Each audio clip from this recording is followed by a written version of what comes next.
কালি জুবিন গাৰ্গ হত্যাকাণ্ডৰ যি 7জন অভিযুক্ত তেওঁলোকক ভাৰ্চুৱেলি তেওঁলোকক প্ৰডিউচ কৰা হ'ব কোৰ্টত এই বিষয়ে আপুনি আপোনাৰ পৰা বিতংভাৱে জানিব অহাকালি তেওঁলোকৰ আমাৰ 7জনক প্ৰডাকশ্যন কৰাৰ কথা আছিলে এনে ডেট আছিলে প্ৰথমতে অনাৰেবল কোৰ্টে সেইদিনা পৰহিদিনা যেতিয়া চাৰ্জশ্বিট দাখিল কৰিছে 16 তাৰিখে তেওঁলোকে ফিজিকেলি প্ৰডাকশ্যন কৰিবলৈ দায়িত্ব অৰ্ডাৰ পাছ কৰিছিলে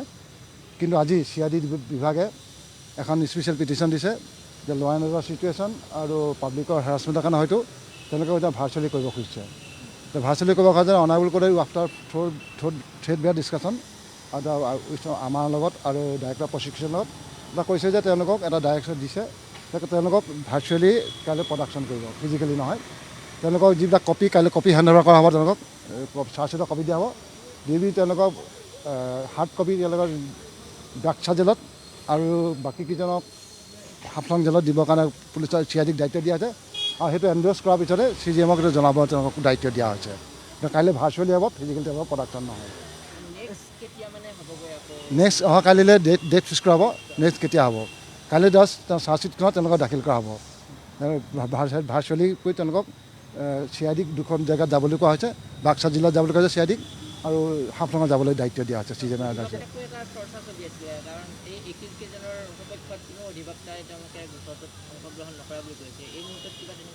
আগতেও কৈছে আপোনালোকক যে অধিবক্তাৰ CGM কোৰ্টৰ পৰা নিৰ্দেশ দিয়া হৈছে LADCক দায়িত্ব দিয়া হৈছে কিন্তু আজিলৈকে তেওঁলোকে এপিয়াৰ হোৱা নাই মই চোৱা হয় কাইলৈ তেওঁলোকে হয়তো এপিয়াৰ হ'বলৈ কোনোবা দাস বুলি এজন দিয়া হৈছে LADCৰ তেওঁক কাইলৈ দায়িত্ব দি আছে হয়তো তেওঁ আহিবও পাৰে আৰু নাহিব এতিয়ালৈকে আমি গম পোৱা নাই আহিব নে নাহে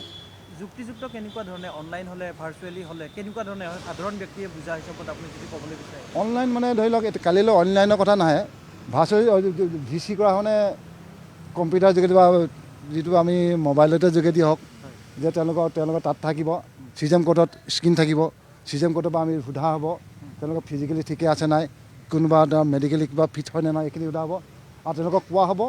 যে কপি আপোনালোকক দিয়া হৈছে পুলিচে আপোনালোকক কপি দিছে কপি আপোনালোকে পাইছে নাই সেইটো কোৰ্টক তেওঁলোকক তাৰ পৰাই জনাই দিয়া হ'ব তেওঁলোকে নিজৰ মত ৰাখিব পাৰিব নহয় নিজে কাইলৈ তেওঁলোকক মতাৰ কথা নাই কাইলৈ তেওঁলোকক কপিয়ে হেণ্ড অভাৰ কৰা হ'ব চাওক নিয়ম আছে যিটো আমাৰ BNSSৰ নিয়ম মতে তেওঁলোকক কাইলৈ ভাৰ্চুৱেলি ক'ব CID এখন পিটিশ্যন দিয়াৰ কাৰণে প্ৰেয়াৰ দিয়াৰ কাৰণে কিন্তু এদিন তেওঁলোকে এপিয়াৰ হৈ গ'ল কাৰণ যেতিয়া চাৰ্জ ফ্ৰেম হ'ব যেতিয়া এইটো কালিলৈ কপি দিয়াৰ পিছত তেওঁলোকৰ এইটো কালিলৈ কমিট কৰা নহ'ব পিছতে কমিট কৰা হ'ব কপি দিয়াৰ পিছত তেওঁলোকে এইটো কমিট কৰা হ'ব ছেশ্যনলৈ তেতিয়া যি চাৰ্জ ফ্ৰেমৰ দে মাষ্ট প্ৰেজেণ্ট ফিজিকেলি লাগিবই হয় তেওঁ ল' এণ্ড অৰ্ডাৰ চিটুৱেশ্যনৰ কাৰণে এটা কিবা এটা হ'ব পাৰে কেছ হ'ব পাৰে যিটো হঠাৎ তেওঁলোকে নোৱাৰিবও পাৰে পুলিচে ইমানখিনি পাব্লিকৰ হয়তো কণ্ট্ৰল কৰা দিগদাৰ হ'ব পাৰে সেইটো কাৰণে CGMক ৰিকুৱেষ্ট কৰিছে CGMে এইটো অৰ্ডাৰ পাছ কৰিছে যিহেতু তেওঁলোকৰ হৈ ওকালতি কৰিবলৈ অধিবক্তা এতিয়ালৈকে পোৱা নাই যিহেতু শ্যামকানু মহন্তৰ পত্নীয়েও এতিয়া বিচাৰি আছে আদালতত তেওঁলোকেও বাৰ এছ'চিয়েশ্যনতো তেওঁলোকে আহ্বান জনাইছিল অনুৰোধ জনাইছিল ওকালতি নকৰিবলৈ বা ওকালতি কৰিবলৈ কোনো যিহেতু অধিবক্তা নাই কালি প্ৰচেছটো কেনেকুৱা হ'ব তেওঁলোকৰ ফালৰ পৰা অভিযুক্তসকলৰ ফালৰ পৰা তেওঁলোকে কাক এডভোকেট লয় দিয়া ডিউটি অভিযুক্তসকলৰ দায়িত্ব কিন্তু অনাৰেবল CGMৰ ডাইৰেকশ্যন দিছে LADCক লিগেল এইড ডিফেন্স কাউন্সিলক দায়িত্ব দিয়া আছে তেওঁলোকক কোনোবা এজন এপিয়াৰ হ'ব মই যিমান দূৰ জানো আজি শুনা মতে আজি তেওঁলোকৰ আমাৰ যিজন ডিফেন্স কাউন্সিল আছে ডিফেন্স কাউন্সিলাৰ তেওঁ কাইলৈ এপিয়াৰ হোৱাৰ কথা আছে হ'ব নহয় আমি নাজানো কথাটো আৰু তেওঁলোকে যি এডভোকেট ল'ব পাৰিব পাৰে কিন্তু এছ'চিয়েশ্যনে আমি বন্ধ কৰি থকা নাই আমি এছ'চিয়েশ্যনে কৈছোঁ যে ৰিকুৱেষ্ট কৰিছোঁ all the advocates not to part for the accused persons accused হয় কোনো ওকালতি নকৰে অনুৰোধ জনাইছোঁ আমাৰ অনুৰোধ ৰক্ষা নকৰি যদি কোনোবাই পাৰ্টিচিপেট কৰে তেওঁলোকে হৈ ওকালতি কৰে আমি কম কি আমিতো ধৰি বান্ধি ৰাখিব নোৱাৰিম কিন্তু আমি ৰিকুৱেষ্ট কৰিছোঁ অল এডভোকেটছ তেওঁলোকৰ হৈ ওকালতি নকৰিবৰ কাৰণে তাৰ মাজতো কোনোবা যাব পাৰে যেনেকৈ আগতে আমাৰ মিঠিঙা দৈমাৰীহঁতৰ যিটো কেছ হৈছিলে তাতো আমি বাৰণ কৰিছিলোঁ তথাপি আমাৰ এজন এডভোকেট কৰি তেওঁলোকে ওকালতি কৰিছিলে এতিয়াও হেৰি কৰি আছে গতিকে এতিয়াও যদি কোনোবা যায় আমি ক'ব নোৱাৰোঁ কিন্তু আমি ৰিকুৱেষ্ট কৰিছোঁ তাৰোপৰি তেওঁলোকে আমাৰ অসমৰ নহ'লেও বাহিৰৰ পৰা এডভোকেট আনিব পাৰে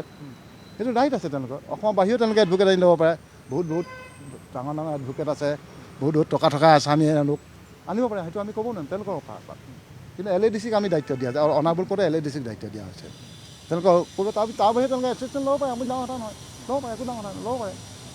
কিবা সময় নিৰ্ধাৰণ কৰা হৈছে নেকি কালি যি সময় নিৰ্ধাৰণটোতো 10টা বজাৰ পৰাতো কোৰ্ট আৰম্ভ হয় 10:30টাৰ পৰা উইদিন 2 PM বা 3 PM তেওঁলোকে প্ৰডাকশ্যন মানে ভাৰ্চুৱেলি তেওঁলোকে এক্সামিন কৰাব ভাৰ্চুৱেলি তেওঁলোকে হেণ্ড অভাৰ কৰাব ইয়াৰ পৰা গৈ CID তেওঁলোকৰ যেতিয়া কপি তাত দিবগৈ